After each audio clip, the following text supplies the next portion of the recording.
I was in Venice last year to see 9 of my pictures from Morocco being exhibited there at the Palazzo Albergio. I can't remember the name. I can look it up later. But anyway, I went out. Of course, I had my camera with me. And I went out and I was experimenting again, taking pictures in Venice, but with motion. I'd done this before, but I hadn't liked the results. This time I took about 3 pictures, and this idea for an exhibition on Venice melting into the sea, and the sea rising to meet its being melted into the sea, popped into my head, and I proceeded for the remainder of the week working on this project. I knew exactly what I wanted in the images. I knew what I wanted in terms of color. And I came home and was ecstatic with the images. Everything worked beautifully. Except that only a week, I didn't have quite enough, so I made arrangements to go back this spring, just in May, and finish off the project, which I did. And I'm hoping to be able to exhibit these in Venice, because it's all about Venice and the 2,000 years of living in the lagoon and being one of the most magical places in the world. That's it. And so it begins. The minute I walk into my studio, I kind of check out some of the materials that I've used. It gives me that uncertain feeling, because I really don't know sometimes when I walk in the door what I want to work with. Checking out a painting. Do I feel like painting? Here's a material I've used a lot, roofing paper. I'm uncertain with everything. I'm looking at all these materials up on the shelves. Here's some models that I've made. I always make those models as a beginning. It's kind of like the white canvas. I'm always uncertain. I started out with these as models. But after you work with the material, the uncertainty leaves, and you become certain that you're going to create something with the work.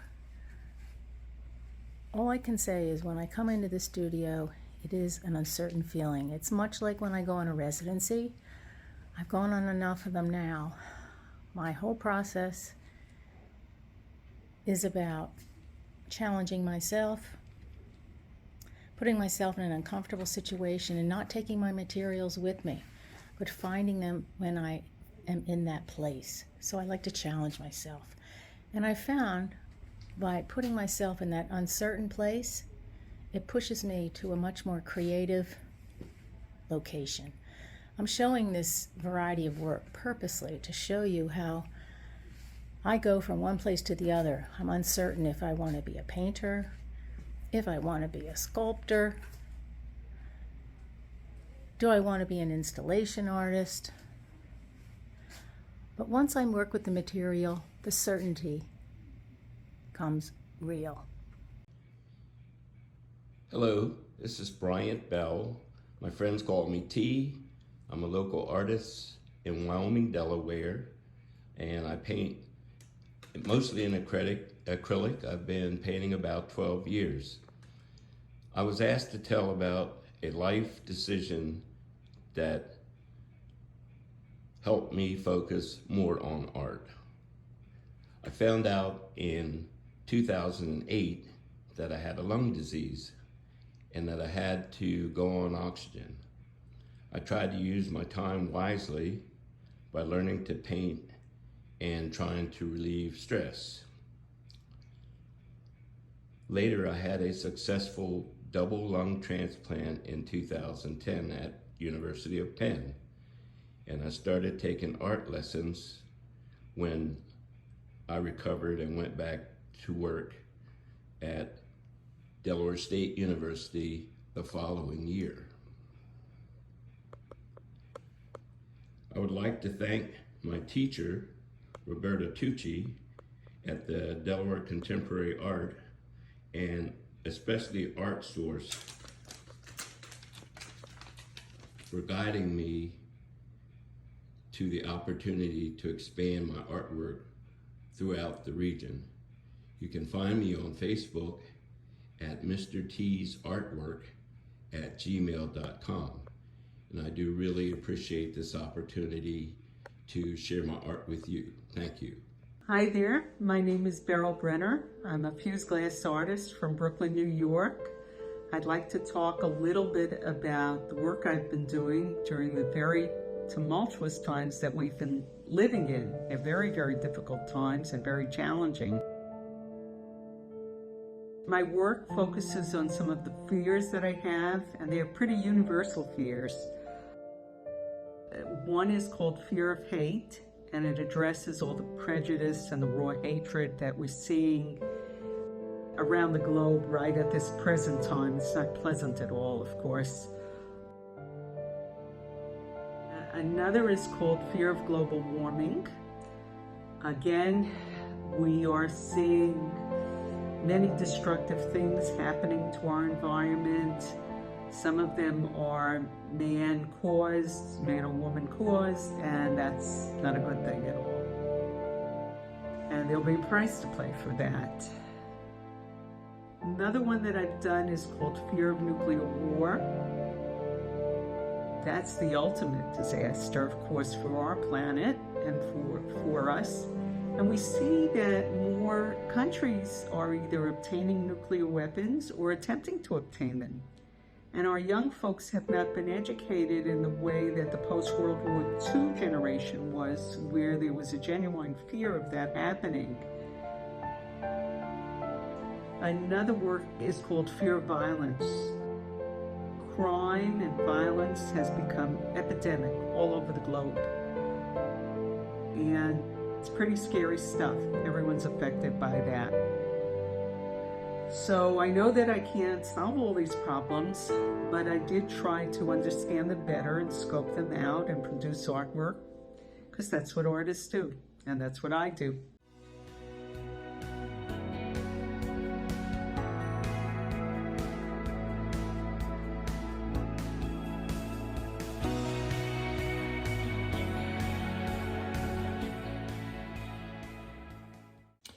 Hi, my name is Rita Marie Cimini, and this is my painting entitled Fire and Ice. It is 48 inches square. It's acrylic and oil on stretched canvas. I want to talk about this painting as an example of working through uncertainty, because I believe you have to embrace uncertainty as an integral part of the creative journey. When I start my paintings, I only have a vague sense of what I will get as a product at the end. This process I go through is like a conversation, and the painting evolves until it's finished. A friend of mine who's an artist and a teacher calls this making as thinking. Along the way, sometimes I get stuck. I don't know where it's going. I have to stop, take a step back. That happened with this painting. As I was layering the colors on, reds, yellows, greens, blues, whites, I had all of a sudden no sense of where it was going. The painting had no meaning for me, and there was no cohesiveness at all. I closed my eyes and I did a meditation. And when I opened my eyes again, I could see that this was a reflection of my concern for the state of the world.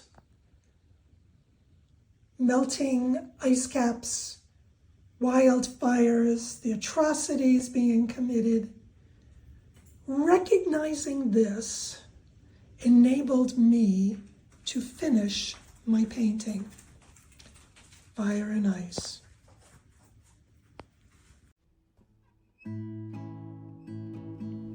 My name is Catherine Cecilia Zerwinski. I was born and raised in Delaware.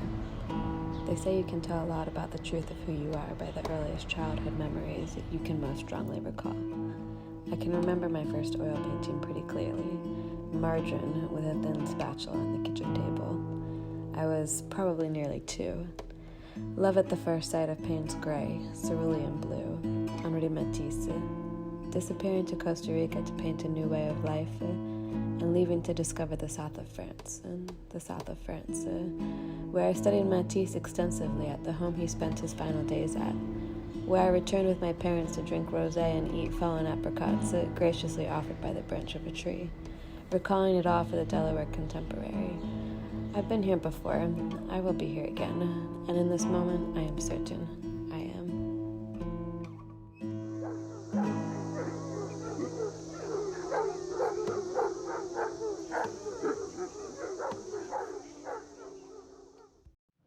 My name is Erin Ellman. I'm an artist who lives and works in Philadelphia. I've been invited by the Delaware Contemporary to consider the certainties and uncertainties in the artistic process. And more specifically, I'm going to address the question, when do you feel most certain about your artistic process? My process is iterative and responsive. I begin by making decisions regarding the size and shape of my canvas. The size choices can be arbitrary or dictated by an external source, such as a commission or the size of my studio. I begin by covering the surface in saturation color. This initial decision feels definitive. The beginning is always the easiest part of the process. I trust my mark making. I trust my hand. I didn't always. As a younger painter, I felt uncomfortable about my clumsy marks. I wanted them to be more delicate, more refined. Over time, I've come to embrace my marks. I work on multiple paintings in different stages simultaneously. I try to let them tell me what they want, what they need. I work to create distance in the paintings, allowing the color and marks to make deep space possible and play with the figure ground. This can be a struggle. When I get stuck, when the painting isn't telling me just what I should do next, I take a break. I hear my mentor's voice telling me to find the moment in the painting. Sometimes there is no moment, no center. Sometimes there are competing moments. How do I decide which to obliterate, which to emphasize? This is where it all gets tricky. I try not to let the work in progress get too precious. Everything needs to be on the table. This is where the tension lives. It is exhilarating, frustrating, and scary, all at the same time. The certainty ultimately comes when the painting tells me it is complete. I feel certain when the paintings are quiet. That's when they are.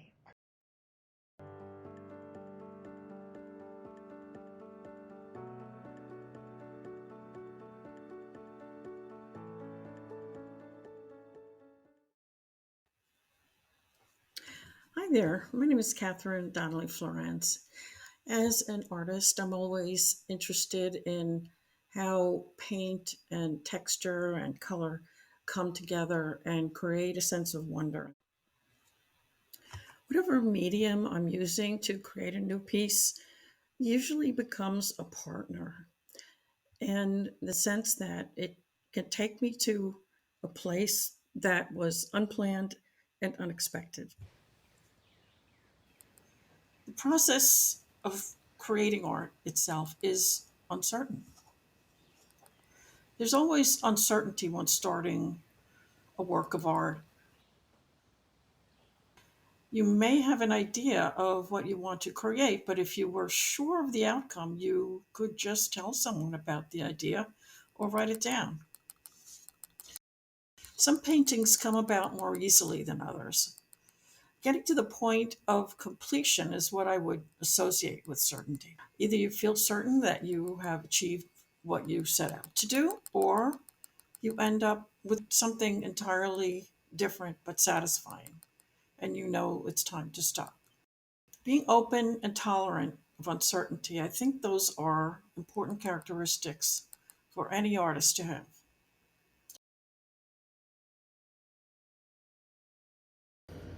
Hi, my name is Allison Fox.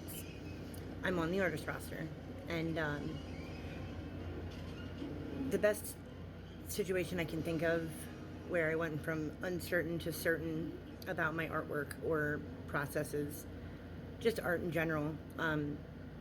For about 10 years, I struggled with addiction due to an inoperable brain tumor and the pain meds that followed. And after kicking the habit, I didn't really know what to do with myself anymore. Not just, for entertainment or fun or in my life, just, all over. I had no idea what to do with myself. And the first thing that made sense was art. And I made as much as I could and entered an addiction themed art show 4 years ago at the Latin American Community Center. And I almost didn't turn it in. I literally made it by the deadline by like an hour, if that. And I was terrified because it's like putting a piece of your soul on display. And when it's a juried art show, it's also doing it for everyone to judge and criticize. But I won first place at that art show that year. I was completely shocked, and it was the first time I did. And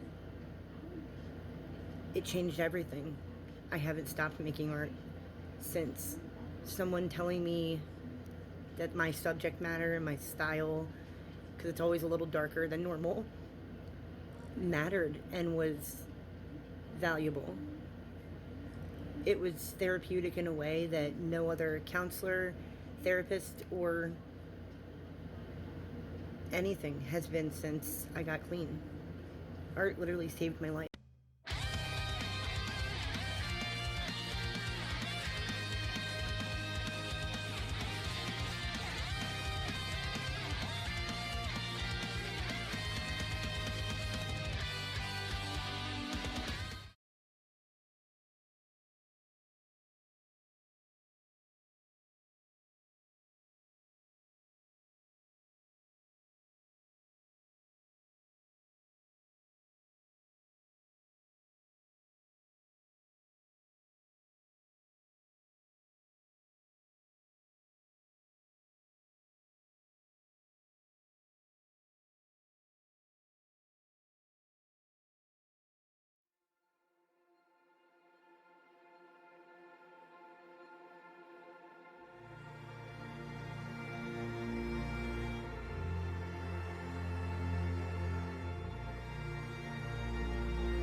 press that I made.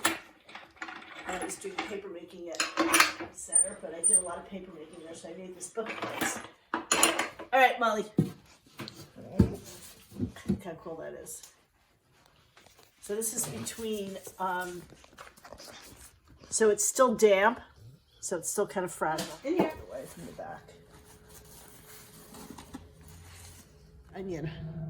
So this one's dry. So the next step will be health and rehabilitation. is she gonna run there? Yeah.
Use your imagination.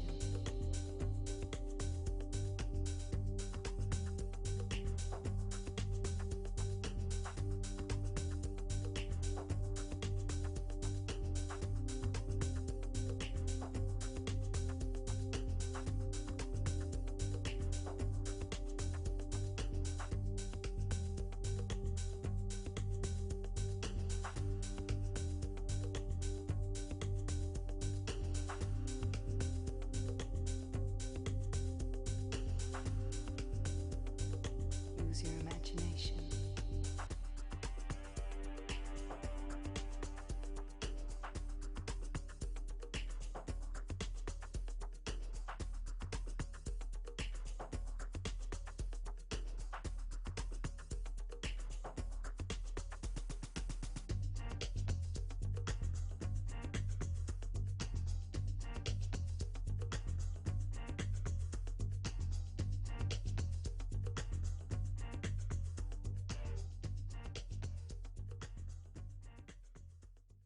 When it comes to life,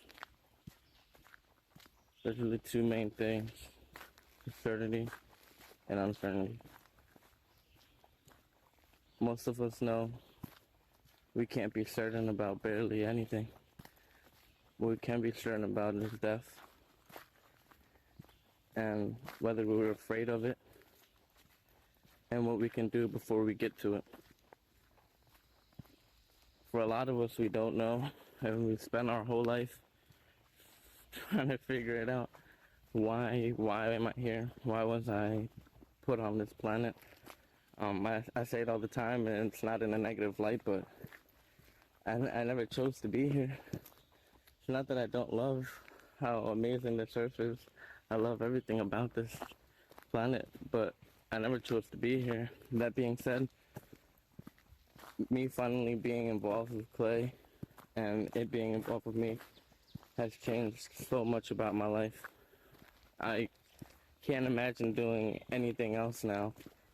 And when I leave, I know there'll be something left for you guys to cherish or use, something useful, something beautiful, something specific to you. I think it's amazing what can be done with the minerals that we get from this planet. Of course, there has to be a balance, you know. I love my cars too, but you got to balance out what you use and what you give back. So at the same time, I make pieces to give back to the earth, because at the end of the day, when I leave, I know I'm never going to be able to balance out what I took. But the idea is to try, and to try for the people that put us here in the first place, Like I said, their uncertainty is what created me. I'm not mad, not shamed by any means for what my parents did. I kind of finally know what I'm meant to do here before I go.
Hello, folks from the Delaware Contemporary. My name is Kamari Smith.